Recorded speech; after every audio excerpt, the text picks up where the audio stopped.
Break के बाद आपका स्वागत है और अब रुक करेंगे सुर्खियों का, उसके बाद रुक करेंगे खबरों का। किसानों का आंदोलन है जारी, दिल्ली की सीमाओं का घेराव बरकरार, कृषि मंत्री भी की अमित शाह के साथ बैठक। कुंभ की सबसे बड़ी समीक्षा आज, कुंभ कार्यों का सीएम करेंगे निरीक्षण, नारसन बॉर्डर के हरिद्वार तक करेंगे निरीक्षण। उत्तराखंड में कांग्रेस काल का आदेश संशोधित, हर की पैड़ी पर बह रही धारा को फिर मिला गंगा का दर्जा। उच्च शिक्षा राज्य मंत्री ने केंद्रीय शिक्षा मंत्री डॉक्टर निशंक से की वार्ता, प्रदेश में आईआईएसईआर के लिए भी जमीन की होगी तलाश। उत्तराखंड में 2011 से पहले के बीएड डिग्री धारकों को हाईकोर्ट ने दी बड़ी राहत, कोर्ट ने अभ्यर्थियों को सहायक अध्यापकों की भर्ती के लिए आवेदन के योग्य माना। उत्तराखंड में लगातार बढ़ रहे कोरोना के केस, बुधवार को 516 नए संक्रमित मिले, 13 मरीजों की हुई मौत। आप देख रहे हैं के न्यूज, खबरों का सारथी। और बुलेटिन की शुरुआत करेंगे बड़ी खबर से। कुंभ की सबसे बड़ी समीक्षा आज है। आपको बता दें कि कुंभ कार्यों का सीएम त्रिवेंद्र सिंह रावत आज करेंगे निरीक्षण, नारसन बॉर्डर से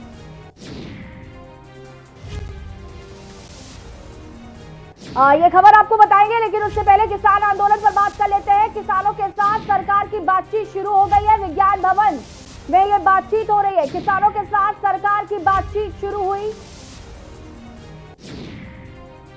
हर किसी की नजर इस बैठक पर है।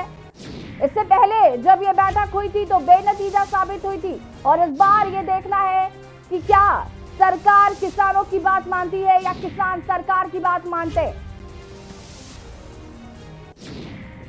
किसानों के साथ सरकार की बातचीत शुरू हो गई है, हर किसी की नजर इस बैठक पर है।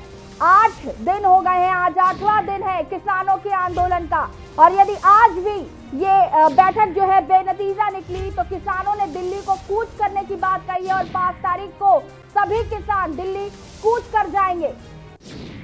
किसानों के साथ सरकार की बातचीत शुरू हो गई है, विज्ञान भवन में बातचीत हो रही है, हर किसी की नजर आज इस बैठक पर है। पंजाब के मुख्यमंत्री अमरिंदर सिंह भी इस बैठक में शामिल हैं।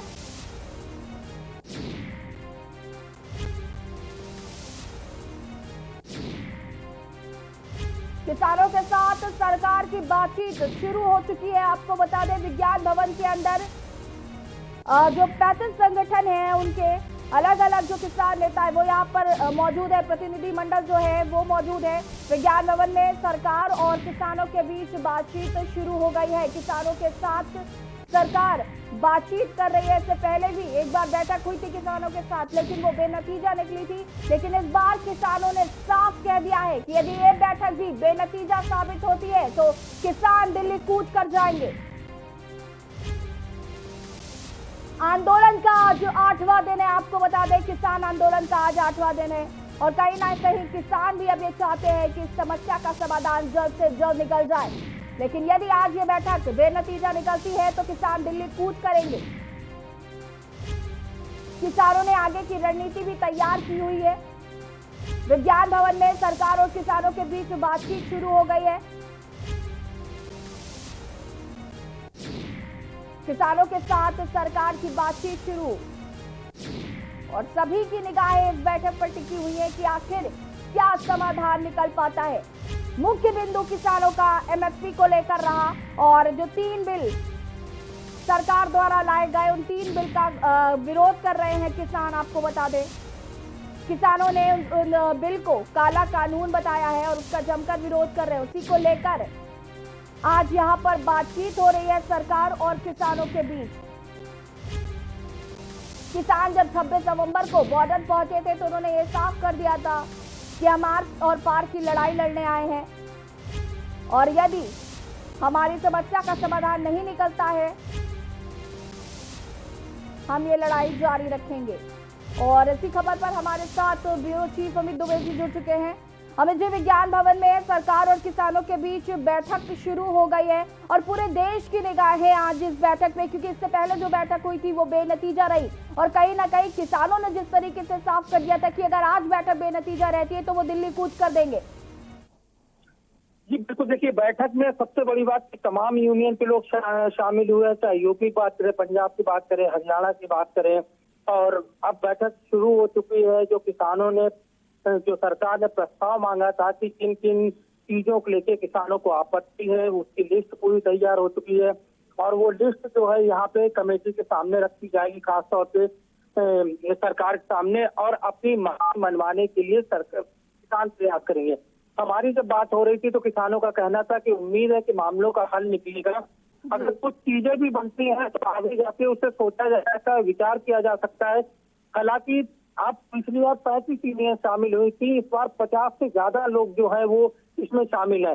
तो ऐसे में हर एक का अलग अलग मत है। अंदर जब जाके बात होती है तो सारे लोग जो है अपने अपने ओपिनियन रखते हैं, अपने अपने विचार रखते हैं, और उस पर सहमति बनती है। और यही वजह है कि इस तरह की जो बैठकें होती है उनका दौर लंबा चलता है।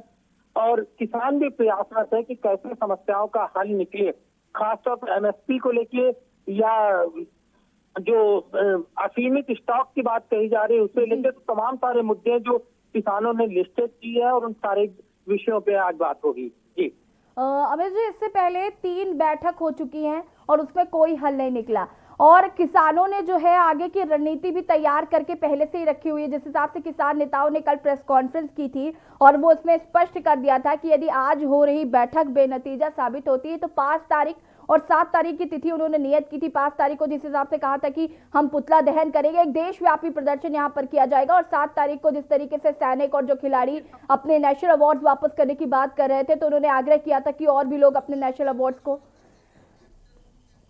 पंजाब के मुख्यमंत्री कैप्टन अमरिंदर सिंह क्या कुछ कह रहे हैं, सुन लेते हैं। To reiterate our position and to also make a request to him and to our farmers, which I make to you, that we must resolve this issue soon, because this affects the economy of my state and also the security of the nation. Captain ਸਾਹਿਬ, ਗ੍ਰਹਿ ਮੰਤਰੀ ਸਾਹਿਬ ਦੇ ਨਾਲ ਜਿਹੜੀ ਤੁਹਾਡੀ ਗੱਲਬਾਤ ਹੋਈ ਆ ਉਸ ਦੇ ਵਿੱਚ ਤੁਹਾਨੂੰ ਕੀ ਲੱਗਦਾ ਵੀ ਕਿਸਾਨ ਅੰਦੋਲਨ ਬਾਰੇ ਉਹਨਾਂ ਨੇ ਕੀ ਤੁਹਾਡੇ ਨਾਲ ਮੈਂ ਤੁਹਾਨੂੰ ਇਹ ਗੱਲ ਦੱਸ ਚੁੱਕਿਆ ਹਾਂ ਕਿ ਮੈਂ ਗ੍ਰਹਿ ਮੰਤਰੀ ਸਾਹਿਬ ਨਾਲ ਸਿਰਫ ਇਹਨਾਂ ਕਹਿਣਾ ਆਇਆ ਕਿ ਜੋ ਸਾਡੀ ਪੋਜੀਸ਼ਨ ਹੈ ਪੰਜਾਬ ਦੇ ਵਿੱਚ, ਉਹਨੂੰ ਮੈਂ ਦੁਹਰਾਈ ਹੈ ਉਹਨਾਂ ਦੇ ਕੋਲ, ਔਰ ਨਾਲੇ ਮੈਂ ਉਹਨਾਂ ਨੂੰ ਕਿਹਾ ਹੈ ਕਿ ਇਹਦਾ ਕੋਈ ਹੱਲ ਨਿਕਲਣਾ ਚਾਹੀਦਾ ਜਲਦੀ, ਤੇ ਉਹਨਾਂ ਨੂੰ ਅਪੀਲ ਕੀਤੀ ਹੈ।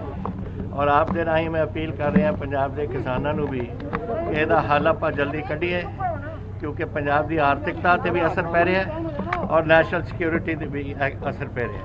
ਕੈਪਟਨ ਸਾਹਿਬ, ਇੱਕ ਸਵਾਲ ਇਹ ਆ ਰਿਹਾ ਕਿ ਤੁਹਾਨੂੰ ਬਹੁਤ ਦੇਰ ਬਾਅਦ ਸੱਦਿਆ ਗਿਆ ਇੱਥੇ। It is not for me to say this. We have reiterated our position, what Punjab stands for.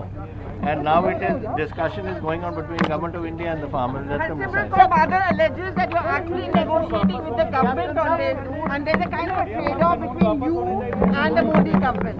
What is there? A trade-off between you and the Modi government that goes to a hand in glove. You want to provoke me to give you answer?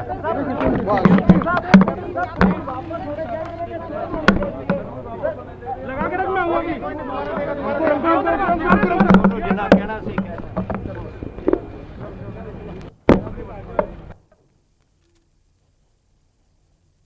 और ये विज्ञान भवन की तस्वीरें हैं जहां पर जो प्रतिनिधि मंडल है किसानों के, उनकी बातचीत हो रही है सरकार द्वारा। अमित दुबे जी का रुख कर लेते हैं। अमित दुबे जी, आपको आवाज आ रही है हमारी?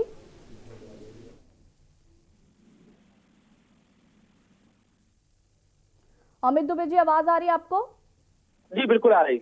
जिस तरीके से कैप्टन अमरिंदर सिंह ने भी ये बात कही कि मैं यहाँ पर मैंने किसानों को भी ये बात कही है कि जल्द से जल्द समस्या का समाधान निकाले, क्योंकि कहीं ना कहीं देश की सुरक्षा की भी यहाँ पर बात हो रही है, क्योंकि सब सरवाइव कर रहे हैं किसान आंदोलन की वजह से, चाहे वो आम जनता हो, सरकार हो, चाहे वो किसान खुद क्यों ना हो। जिस तरीके से 8 दिन हो गए हैं, ठंड हो रही है, इसको लेकर सभी सरवाइव कर रहे हैं। तो कैप्टन अमरिंदर सिंह ने कहा कि हमने कहा है कि जल्द से जल्द समस्या का समाधान निकले, इसीलिए ये बैठक हो रही है।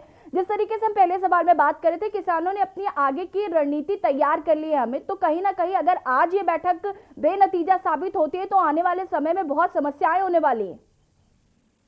जी बिल्कुल, देखिए सबसे बड़ी चीज है कि अगर पंजाब के मुख्यमंत्री की बात करें तो जब पिछली बार अमित शाह जो देश के गृह मंत्री, उन्होंने जब न्योता दिया था फुलवाड़ी के मैदान में किसान आए और बात करें, जी। गृह मंत्री से बात करें या जो भी समस्या उन्हें लेके बात करें, तब भी अमरिंदर सिंह ने उनका समर्थन किया था। और आज भी वो चाहते हैं कि जल्द से जल्द जो है कि किसान और सरकार मिलकर समस्याओं को सुलझाए, क्योंकि सुरक्षा एक बड़ा सवाल है। और दूसरा, जिस तरह से किसान यूनियन तमाम किसान नेता लगातार वार्न कर रहे हैं कि आंदोलन और उग्र हो सकता है, तो ऐसे में असामाजिक तत्व जो होते हैं वो भी इस चीज का लाभ उठा सकते हैं। तो ये भी एक बड़ा विषय है कि हो सकता है कि हिंसा करने वाला या अन्य जो चीजें सामने दिखे उन्हें करने वाले किसान ना हो, दूसरे लोग हो। राजनीतिक मंच के लिए किसानों ने पहले ही मना कर दिया, लेकिन तमाम और दुविधाएं हैं। लेकिन न सिर्फ पंजाब के मुख्यमंत्री बल्कि गृह मंत्री भी सचेत है, और यही बड़ी वजह है कि आज की जो बैठक के लिए प्रस्ताव जो मांगे गए थे वो प्रस्ताव लेके किसान आए हैं। और आज की बैठक में उम्मीद करते हैं कि जल्द से जल्द कोई हल निकलेगा और आंदोलन जो है, किसानों का आंदोलन वापस हो। हालांकि किसान भी इस बात को मानते हैं कि जो उनकी प्रस्ताव है, उन्होंने लिस्ट बनाई है, अगर उसमें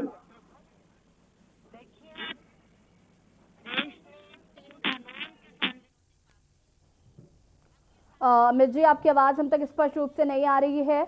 तमाम जानकारी के लिए आपका बहुत बहुत धन्यवाद। 8वां दिन है आज किसान आंदोलन का, और आज सरकार और किसानों की आमने सामने बातचीत शुरू हो चुकी है विज्ञान भवन में। इससे पहले भी जब किसानों और सरकार के बीच बातचीत हुई थी, लेकिन वो बातचीत बेनतीजा रही थी, कोई हल निकलकर सामने नहीं आया था। लेकिन आज इस समस्या का समाधान निकलना बेहद जरूरी हो गया है, क्योंकि किसानों ने भी आगे की रणनीति तैयार कर ली है। उनका साफ तौर पर कहना है कि आज अगर बातचीत बेनतीजा साबित होती है तो हम देशव्यापी प्रदर्शन करेंगे।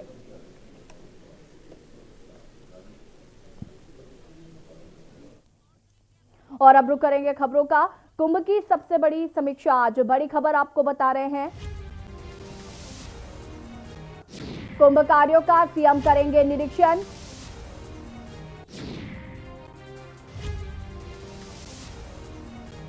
नारसन बॉर्डर से हरिद्वार तक मुख्यमंत्री त्रिवेंद्र सिंह रावत का हरिद्वार दौरा है आज।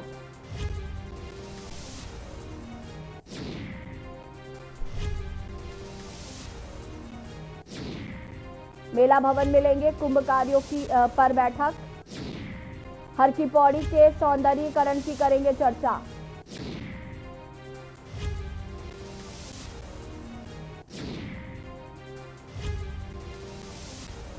कुंभ की सबसे बड़ी समीक्षा, आज बड़ी खबर आपको बता रहे हैं। कुंभ कार्यों का सीएम करेंगे निरीक्षण। और यहां पर वक्त हो गया एक छोटे से ब्रेक का, जल्द हाजिर होंगे।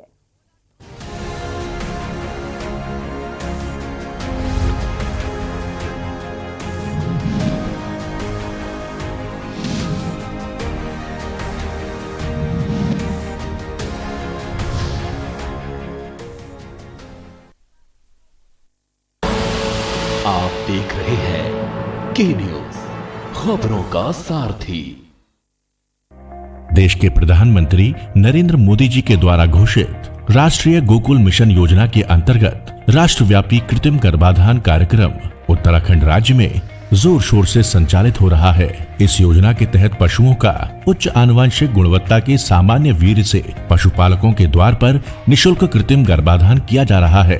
राष्ट्रव्यापी कृत्रिम गर्भाधान योजना फेज 1 की सफलता को देखते हुए फेज 2 को 1 अगस्त 20 से पुनः प्रारंभ किया गया है। ये 31 मई 2021 तक चलेगी। प्रत्येक जनपद में 50,000 कृत्रिम गर्भाधान करने का लक्ष्य है। योजना के अंतर्गत 3 लाख कृत्रिम गर्भाधान देसी नस्ल के लिंग वर्गीकृत वीर्य से मात्र 100 रुपए के विशेष अनुदान पर किए जाएंगे, जबकि इसका वास्तविक मूल्य 1150 रुपए है। इसके उपयोग से 90% बच्चियां ही होंगी। बढ़ेगी कृषक आय, छाएगी खुशहाली। योजना का लाभ प्राप्त करने के लिए पशुपालक भाई शीघ्र अपने नजदीकी कृत्रिम गर्भाधान कार्यकर्ता से संपर्क करें। उत्तराखंड पशुधन विकास बोर्ड, पशुपालन विभाग द्वारा जनहित में जारी। GGS Education Group launches 20% discount on academic fee of courses MBA, BBA, BCA, BFSI and GM, D Pharma, B Pharma. Offers best infrastructure, best transport facility, best academic service and best placement service. Register today to avail 20% discount. Call 9971 496 497 or visit the campus Kanpur Lucknow Highway near Unnao. GGS Education Group. Fit रहना है तो fitness health oil ले आओ। You are correct. हाँ correct होता है बाबूजी। सही बोले हैं, तो ले आइए फिटनेस हेल्थ ऑयल।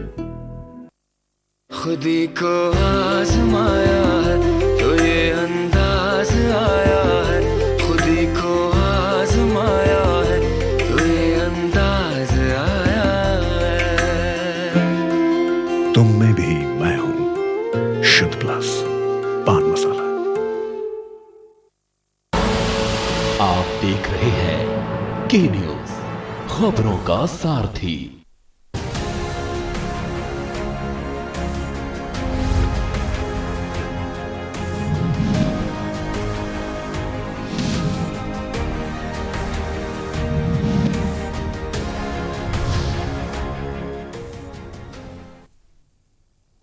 ब्रेक के बाद एक बार फिर से आप सभी का स्वागत है। देहरादून से आपको बड़ी खबर बता देते हैं, जहां पर आईएमए की पासिंग आउट रोड 12 दिसंबर को आउट परेड 12 दिसंबर को है। अंतिम पग पास करने के बाद मिलेंगे 325 जेंटलमैन कैडेट।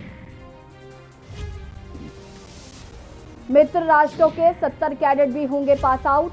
आईएमए की परेड के लिए एकेडमी में चल रही तैयारी। बड़ी खबर देहरादून से आपको बता रहे हैं, आईएमए की पासिंग आउट परेड 12 दिसंबर को है। बता दें कि अंतिम पग पास करने के बाद मिलेंगे 325 जेंटलमैन कैडेट। मित्र राष्ट्रों के 70 कैडेट भी होंगे पास आउट। आईएमए की परेड के लिए एकेडमी में चल रही तैयारी। देहरादून से आपको बड़ी खबर बता रहे हैं, आईएमए की पासिंग आउट परेड 12 दिसंबर को। अंतिम पग पास करने के बाद मिलेंगे 325 जेंटलमैन कैडेट। मित्र राष्ट्रों के 70 कैडेट भी होंगे पास आउट। आईएमए की परेड के लिए एकेडमी में चल रही तैयारी।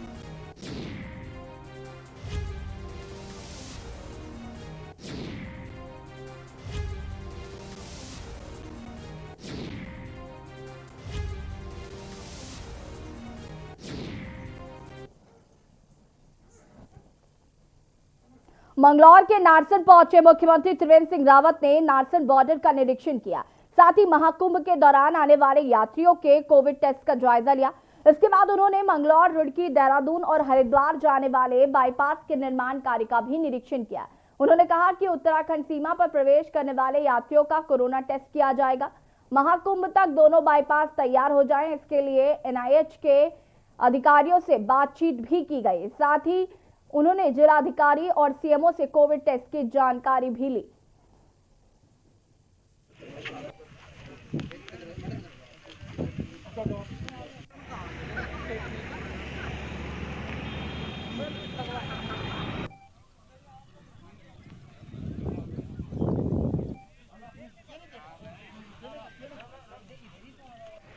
इस दृष्टि से जो हमारे राष्ट्रीय राजमार्ग हैं उनका पूरी तरह तैयार होना बहुत ज़रूरी है और उसी के निरीक्षण के लिए हम आज यहाँ पर आए हैं।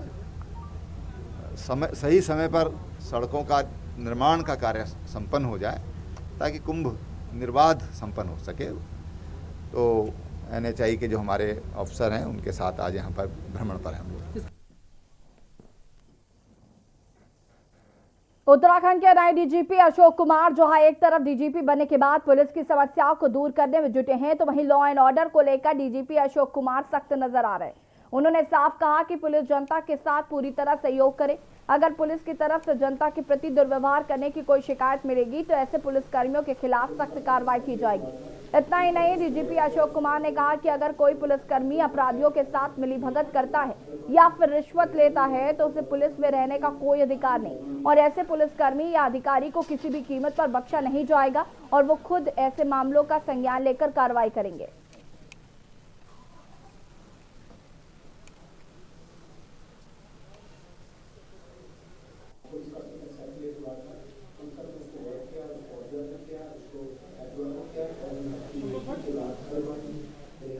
मेरा मैसेज स्पष्ट है।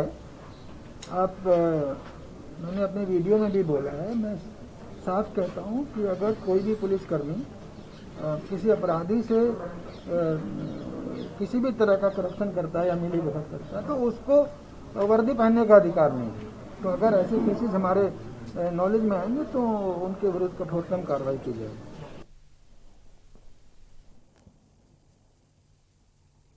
लालकुआ के बिंदुखता क्षेत्र में गोला नदी में काम करने वाले दूर दराज से आए मजदूरों की सुरक्षा व्यवस्था भगवान भरोसे है। ये मजदूर दूर दराज से आकर सरकार को करोड़ों का राजस्व रोजाना देते हैं, पर इनकी रहने खाने की व्यवस्था आज तक वन विभाग या वन निगम ने नहीं करी। इसका खामियाजा देर रात एक मजदूर को उठाना पड़ा और अपनी झोपड़ी में सो रहे 3 मजदूरों में से एक मजदूर को हाथी ने अपनी टांगों के नीचे रौंद दिया और 2 की हालत गंभीर बनी हुई है, जिनको आनंद फानंद में हल्द्वानी के अस्पताल में भर्ती कराया गया। वहीं मजदूरों में अपने साथी को मुआवजा दिलाने की मांग को लेकर रात भर शव को नदी में ही रखा, पर मृतक को अभी तक मुआवजा नहीं दिया गया। मृतक यूपी का रहने वाला। पहले आगे की रोकथाम कर लेते हैं, आप बताइए तो हम उसको रोक देंगे। क्या करेंगे बताओ।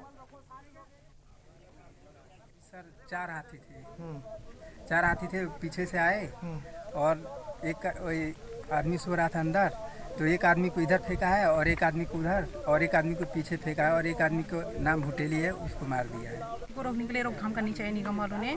गांव में 6 बजे हाथी पहुंच जा रहे हैं और बच्चों को भी खतरा। आज तो एक श्रमिक गया है, कल को बच्चे भी जाएंगे, आज एक गया है कल 2 जाएंगे। ऐसे हमारे गांव में बहुत नुकसान हो रहा है। हमने इसके लिए पहले विधायक जी से पहले भी मांग करी थी, उनके गाँव में गए थे, उनके घर पर जाके 15 लोग ने जाके ये मांग रखी थी, लेकिन उन्होंने कोई आगे निष्कर्ष ही नहीं निकला है। अस्पताल में भर्ती है, दुखद घटना है। इसमें वन विभाग का प्रावधान है कि वन्य जीव जंतु मानव के संघर्ष में यदि किसी की मृत्यु होती है तो 3 लाख रुपए का मुआवजा वन विभाग तत्काल देता है। उसको आपदा मद में शामिल कर लिया, इसलिए तहसीलदार या एसडीएम को अधिकार है कि वो तत्काल 3 लाख का चेक दे दे। वन निगम के डायरेक्टर कुंदन जुफाल जी यहीं के हैं, वो भी सिफारिश करेंगे तो मदद करने का प्रयास करेंगे। उत्तराखंड के बुलेटिन में फिलहाल इतना ही। देखते रहिए के न्यूज़ इंडिया। नमस्कार।